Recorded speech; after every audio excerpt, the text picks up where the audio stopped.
जिस एक गलती से अमेरिका 11 युद्धों में हार गया, उसकी भद पिट गई, तो आखिरकार फिर से ट्रंप ने वही गलती क्यों दोहराई है? ये सबके जहन में सवाल आ रहा है कि ट्रंप क्या कर रहे हैं और क्या करना चाहते हैं। हम आपको बताएंगे इस वीडियो में। नमस्कार, आप देख रहे हैं न्यूज़ 18 का डिजिटल प्लेटफॉर्म और मैं हूं आपके साथ श्रुति श्रीवास्तव।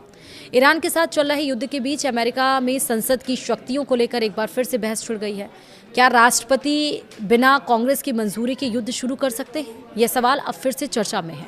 अमेरिका ने 28 फरवरी को ऑपरेशन एपिक फ्यूरी शुरू किया था और इसके बाद से तेल की कीमतें बढ़ गईं और दुनिया भर में आर्थिक अनिश्चितता बढ़ी।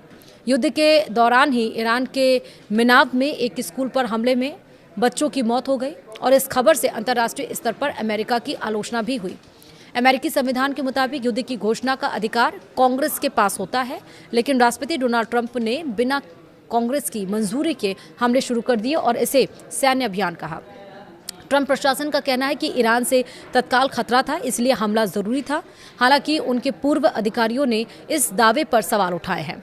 अमेरिका ने आखिरी बार 8 दिसंबर 1941 को औपचारिक रूप से युद्ध घोषित किया था, जब पर्ल हार्बर हमले के बाद जापान के खिलाफ जंग शुरू हुई थी और इसके बाद से ज्यादातर मामलों में Congress authorisation for use of military force देती रही है, जिससे सेना को सीमित कार्रवाई की अनुमति मिलती है। खाड़ी युद्ध, अफगानिस्तान युद्ध और इराक युद्ध में कांग्रेस ने ऐसी ही मंजूरी दी थी। हालांकि कई बार अमेरिकी राष्ट्रपति ने बिना इस मंजूरी के भी बड़े सैन्य ऑपरेशन किए हैं। अब सवाल ये कि क्या ट्रंप ने फिर वही गलती दोहराई है जिसकी वजह से अमेरिका 11 बार जंग में फंस चुका है? आइए अमेरिका की उन 11 सैन्य कार्रवाइयों को जानते हैं जिसमें कांग्रेस की मंजूरी नहीं ली गई। पहला है फिलीपींस, यानी कि जो फिलीपींस अमेरिका का युद्ध हुआ था 1899 से लेकर 1902 तक चला था। राष्ट्रपति विलियम मैककिनले ने औपचारिक युद्ध की मंजूरी नहीं ली और 3 साल चले युद्ध में 4200 अमेरिकी सैनिक, 20,000 फिलिपिन लड़ाके और करीब 2 लाख नागरिक मारे गए। उसके बाद दूसरा हुआ कोरियाई युद्ध, जो कि 1950 से लेकर 1953 तक चला। राष्ट्रपति हैरी ट्रूमैन ने इसे पुलिस एक्शन बताया और कांग्रेस से अनुमति नहीं ली और इस युद्ध में 37,000 अमेरिकी सैनिक और कुल मिलाकर करीब 50 लाख लोग मारे गए। तीसरा है वियतनाम युद्ध, 1955 से लेकर 75 तक चला। शुरुआत में मंजूरी मिली थी लेकिन बाद में खत्म हो गई और इसके बावजूद राष्ट्रपति रिचर्ड निक्सन ने बमबारी जारी रखी और इस युद्ध में 58,220 अमेरिकी सैनिक मारे गए। चौथा है कंबोडिया में बमबारी, 1969 से लेकर 73 तक। निक्सन ने गुप्त रूप से बमबारी करवाई और कंबोडिया में और कांग्रेस को बताया भी नहीं और इस दरमियान 5.4 लाख टन बम गिराए गए और 1.5 से 5 लाख नागरिक मारे गए। उसके बाद ग्रेनेडा हमला हुआ 1983 में। राष्ट्रपति रोनाल्ड रीगन ने बिना मंजूरी हमला किया और यह ऑपरेशन 8 दिन चला, जिसमें 19 अमेरिकी सैनिक और 24 स्थानीय लोग मारे गए। फिर पनामा हमला हुआ जो कि 1989 में हुआ, 1989 में, जिसमें कि राष्ट्रपति जॉर्ज बुश ने ऑपरेशन जस्ट कॉज शुरू किया और इसमें पनामा के नेता को पकड़ लिया गया। 23 अमेरिकी सैनिक और करीब 1,000 लोग मारे गए।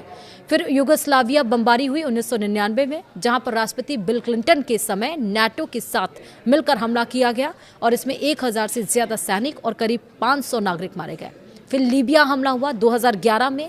राष्ट्रपति बराक ओबामा ने नाटो फोर्सेस के साथ कार्रवाई की लेकिन कांग्रेस से मंजूरी नहीं ली और इस पर काफी विवाद हुआ। यूएन सिक्योरिटी काउंसिल ने एक रिजोल्यूशन के जरिए लीबिया पर मिलिट्री एक्शन को जायज बताया। वहीं यमन में हमला हुआ 2023 में, हूती विद्रोहियों पर हमले किए गए। डोनाल्ड ट्रंप और बाइडेन प्रशासन ने बिना मंजूरी कार्रवाई की।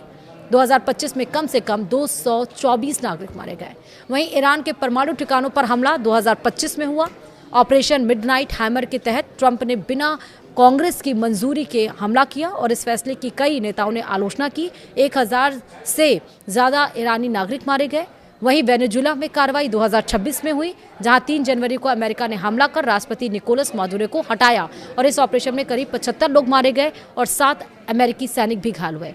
एक्सपर्ट्स का अब इन सारे मसलों को देखने के बाद कहना है कि द्वितीय विश्व युद्ध के बाद से कांग्रेस ने धीरे धीरे युद्ध के अधिकार राष्ट्रपति को दे दिए हैं और आज स्थिति यह है कि राष्ट्रपति अक्सर अपनी शक्तियों का विस्तार करते हुए सैन्य कार्रवाई कर देते हैं और कांग्रेस बाद में प्रतिक्रिया देती है। हालांकि बिना मंजूरी के युद्ध में कूदने के लंबे और गंभीर परिणाम हो सकते हैं। अगर इन 11 मामलों में पहले कांग्रेस से मंजूरी ली जाती तो कुछ युद्धों को हरी झंडी मिल जाती, कुछ में देरी होती या शर्तें लगती और कुछ जंग शायद शुरू भी नहीं होते। और एक बार फिर से 11 युद्धों में जिस तरह से बद पिटी है अमेरिका की, फिर से राष्ट्रपति डोनाल्ड ट्रंप ने वही किया। फिलहाल वीडियो में इतना ही। नमस्कार।